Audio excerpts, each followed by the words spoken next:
El Congreso le mostró los dientes al tigre. Anoche ocurrió una de las escenas más improbables de la política reciente. Uribistas y petristas, rivales irreconciliables, terminaron unidos para celebrar la elección del uribista Honorio Enríquez como nuevo presidente del Senado. Tan paradójico que hasta Iván Cepeda sacó pecho públicamente del voto por el pupilo de su eterno contradictor político. La inédita alianza se dio para evitar que el guajiro Alfredo de Luque, el candidato con el guiño del gobierno entrante, se quedara con el puesto. En teoría, era el favorito. Ya tenía el respaldo de liberales, conservadores, la U, Cambio Radical e incluso sectores verdes. Pero casi sobre la medianoche, las cuentas se le voltearon. Terminaron siendo 10 votos de diferencia. La votación terminó convirtiéndose en un pulso contra el gobierno entrante. El Centro Democrático prefirió aliarse con el pacto para marcar terreno en medio de heridas de campaña que siguen sin sanar. Pero a mí me da miedo que rujan para acabar este partido como quieren hacerlo. Y el petrismo concluyó que el adversario más urgente ya no era el uribismo, sino el gobierno que llega al poder. Petro ya ambientaba la movida con una advertencia. Ningún senador o representante de la bancada esta tarde vota por el fascismo. Pero el pacto se hizo el difícil. En la sesión, primero evitó postular candidato. Luego pidió voto público hasta que lo terminó cantando. Postulamos al señor Honorio Enríquez a la presidencia. Una relación improbable que, según sus protagonistas, fue solo una alianza circunstancial. Enríquez, el nuevo presidente del Senado, ya salió a enfriar cualquier posibilidad de alianza. Nosotros no tenemos ninguna coalición, yo se lo tengo que decir de cara al país. Lo propio ya había hecho el pacto. Constituye de manera alguna una adhesión al partido de origen o al proyecto político de origen que representen las dignidades por las cuales nosotros vamos a votar. En esta primera derrota, a Abelardo le pesó la distancia que ha marcado a Álvaro Uribe, el malestar de varios partidos por un gabinete construido alrededor de los defensores de la patria, su propio partido, y los desplantes a la labor del Congreso en las regiones. Ustedes, queridos alcaldes y señor gobernador, no necesitan congresistas a partir de este momento para relacionarse con el gobierno nacional. De la Espriella ya comenzó a tender puentes y se deslindó de Luque, aunque su ministro del Interior, Rodrigo Lara, ya le había lanzado el guiño. El doctor Alfredo de Luque, quien estuvo a mi lado desde el inicio de la campaña, me manifestó su interés de aspirar a la presidencia del Congreso. Hombre, le dije, procede, consíguete los votos, construye los apoyos necesarios y cuenta conmigo.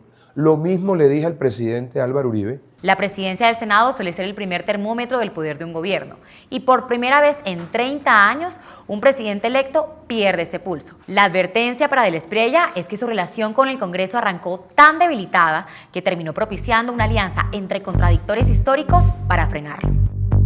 El último informe de las Naciones Unidas sobre las drogas en el mundo tiene un dato devastador para Colombia. No es el dato sobre cómo sigue subiendo el área de cultivos de coca en Colombia. Tampoco el dato sobre cómo sube la productividad de esos cultivos, la llamada producción potencial de cocaína. El dato más dañino para Colombia es que el consumo de cocaína en el mundo sigue creciendo y mucho. Según el último informe de la UNODC, la Agencia de la ONU para la Droga y el Delito, el consumo de cocaína ha aumentado 38% en la última década. Eso significa que hoy en el mundo hay alrededor de 25 millones de consumidores de la droga declarada ilegal, de la que Colombia es el principal productor en todo el planeta. Este dato es devastador sobre todo porque la cocaína muestra que no pasa de moda.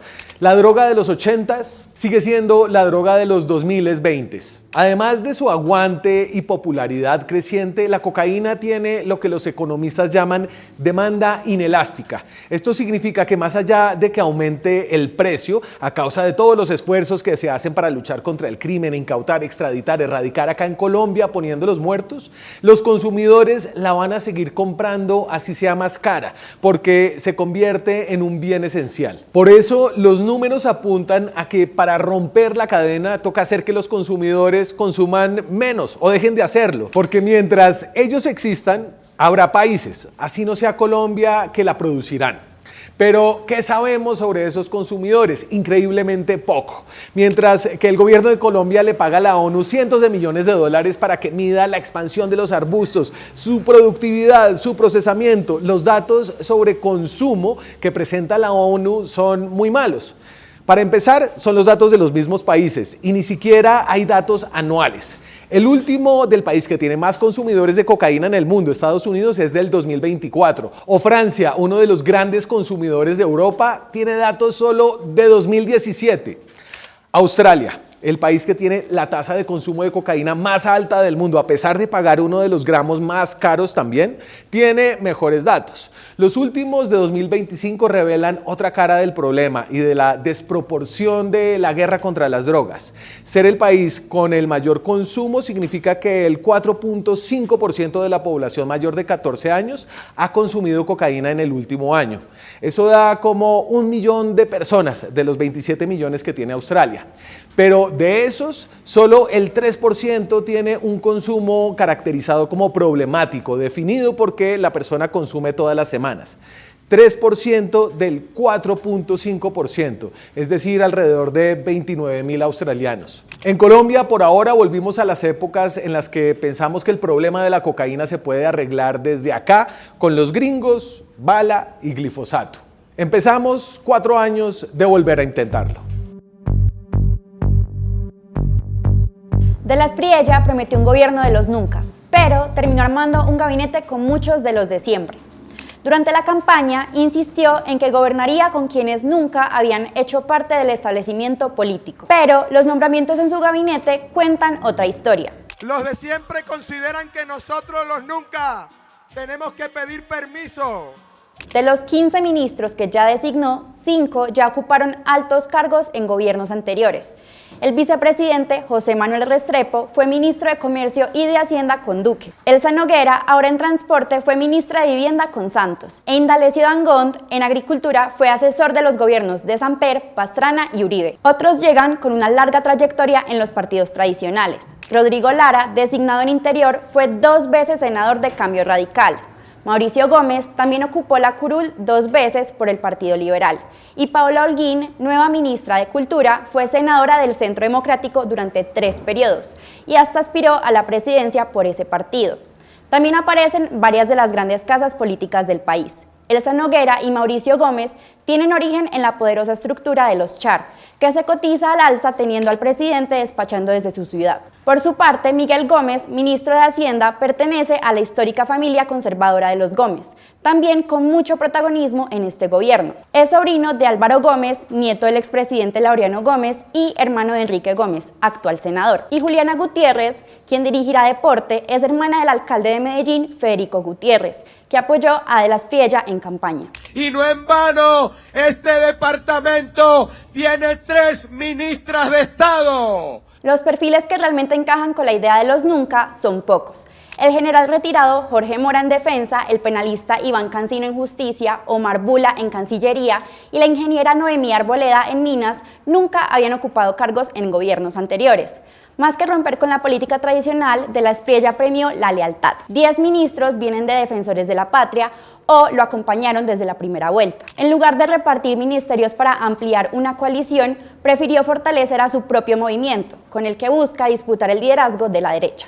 Otra apuesta igual de clara es la ideológica. Al gabinete llegan figuras identificadas con la llamada guerra cultural. Morales aterriza en educación con la consigna de sacar a Marx y meter a Dios en las escuelas. Hay que sacar a Marx de la educación y hay que meter a Dios.